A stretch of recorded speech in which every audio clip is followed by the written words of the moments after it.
Kitchen. I sometimes think in preparing the food on television more interesting than the food itself. So I'm doing the corn chowder today, but I want to show you how you do it, how I do it on TV so that you all see a finished product at the end. I think it's kind of interesting. So first of all, over here I have in the pot, I have cooked there, added into it all the vegetables, potatoes, carrots, celery. I had some broccoli that I wanted to use up, onions, garlic, and I have let this simmer so that the potatoes are cooked and to make sure all those vegetables are cooked. So this is ready to go. You could eat that just as a nice vegetable soup if you wanted to.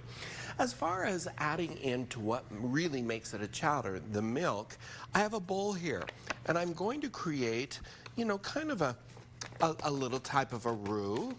And then I'm adding flour into there. I'm going to add the milk into here and create that, mixing that all together so that this is very easily, the flour will thicken up the soup there and whisk that into the milk.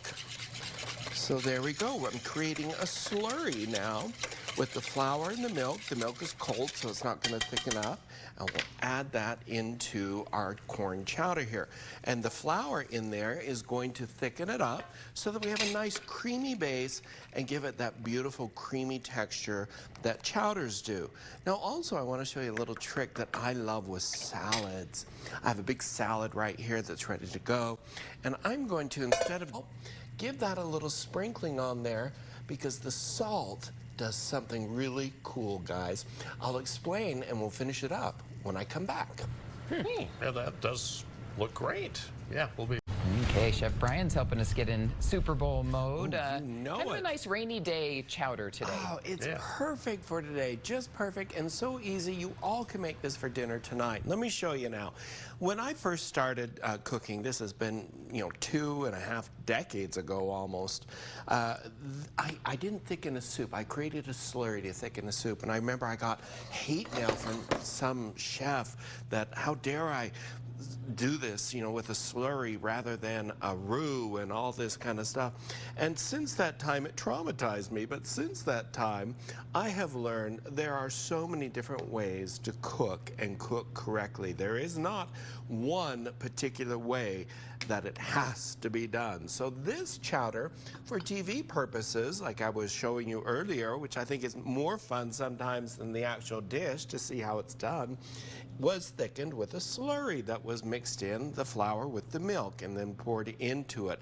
The rest of the vegetables were cooked earlier so that they would cook in time to show you the finished product.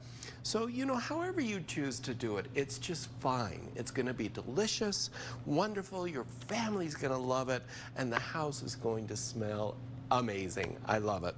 So I'm going to top it off with a little bit of black pepper. I have Rhodes rolls here that I thawed out, baked off, so fresh rolls. And as far as the salad here, salt pulls water out of things. And so it actually pulls the water out of the tomatoes, the lettuce, and creates this fabulous dressing flavor, a salty little flavor in there.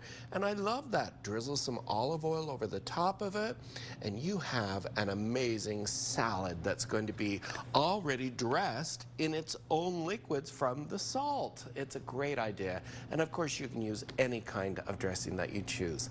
The recipe, the chowder recipe, is on KUTV.com. You can also go to my website. It's featured today, cookingwithchefbryan.com. And guys, I'm ready for you for lunch, so come on back. What a spread. Yeah, don't want to miss that.